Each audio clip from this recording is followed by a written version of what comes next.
As I said at the beginning, I'm Father Tom Barron. I'm the pastor of Our Lady of Mount Carmel in Wycliffe, and I am so pleased and privileged to be here with you and among you. I usually start off my homilies at the parish by saying, we are strangers until we enter our doors, and we're part of each other's families, because we are all family. And what's a common thing with families? Big meals, right? We all meet together and we have a big meal. I love a big meal. All I have to do is look at you, know that one. But, we have this great meal. We push back from the table, and we're just sitting there, and we're bloated, and we're, just happy and talking, and, doing all that stuff. And there's a German proverb that says that after a big meal, you should take 1,000 steps or a nap. I vote for the nap. But the idea is, we meet together and we're with others and the meal is great and all of the stuff, our favorite foods. But what's the common thread with that? We're hungry again. Just a little while. I remember Thanksgiving, we have a big meal in the afternoon and at night we're trolling through the refrigerator looking for different sandwiches or whatever. We have all this great food and yet it hungers us again. We're hungry again just a little while. And Jesus comes to us today and says, I am the bread of life. And that bread will never make you hungry again. You will not hunger for anything else. But we have to look at Elijah first. Because Elijah, if you know the story of the gospel, he was running away. He was done. He was ready to hang it up. He's like, just, God, kill me, please. I don't want to do this anymore. I'm at the end of my rope. Just take me, I don't want to do this. Just take me away. And God says, no. I got more for you to do. And indeed he did. This was the beginning of his ministry up to the time when he went off on the golden chariot. So the angel of the Lord tapped him and said, eat. You need this bread in order to fulfill you. You need this bread in order to give you sustenance because you've got a big journey ahead of you. So he ate. But obviously, it wasn't enough. Because the angel woke him again and said, no, eat some more. Come on. Don't we do that? Come on, eat more. There's more food here. Come on, eat it all up. And then he walked for 40 days and 40 nights. The power of God within us. In our journeys.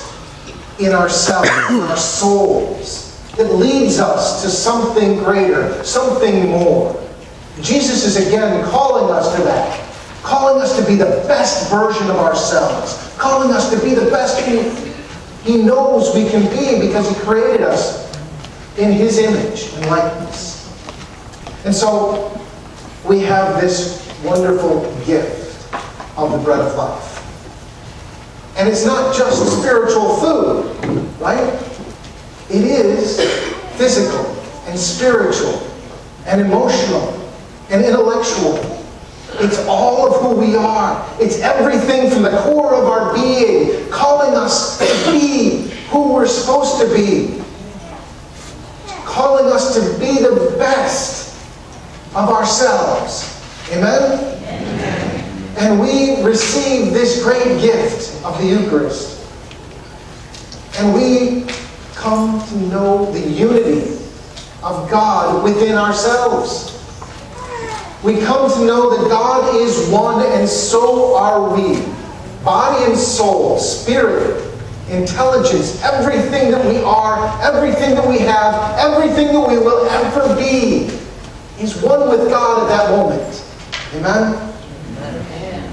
St. Teresa of Lisieux, little flower, said, when we receive the Eucharist, we are as close to heaven at that point as we are close to God at that point as we will ever be in heaven. Just think about that for a second. When we receive that Eucharist, we are as close to God as we will ever be, ever, in eternity. It is who we are and who we're supposed to be. It is the best of ourselves.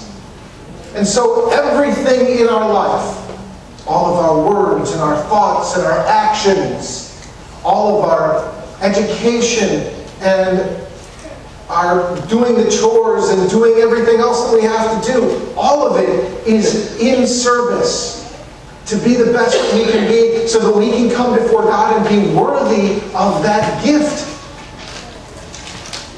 It is a call to unity.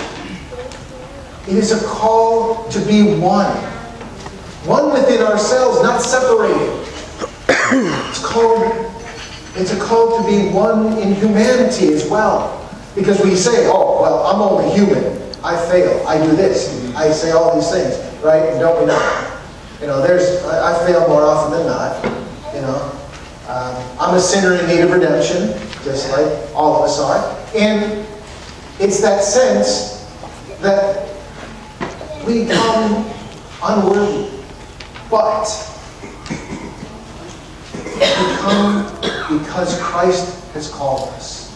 Because Christ wants to feed us. Because Christ has made us worthy in Himself. It is the glory of God that brings us as one together. It is the glory of God that brings us as one to be body and soul. One of my former pastors used to say after a meal, well, that's enough to keep body and soul together for a little while. But this food we receive today, this sacred gift of sacrifice, builds us up, makes us one, and makes us to be the best of ourselves. So if we use human, only human as a slam, Jesus was human, fully human, because the more fully human we become, the more divine we become. And it goes like this, and creates who we are and who we're supposed to be. So today, we are privileged to become more human. Because by becoming more human, we are becoming more divine to a world that so desperately needs the witness and the understanding. Jesus calls us to be one in Him. God bless you.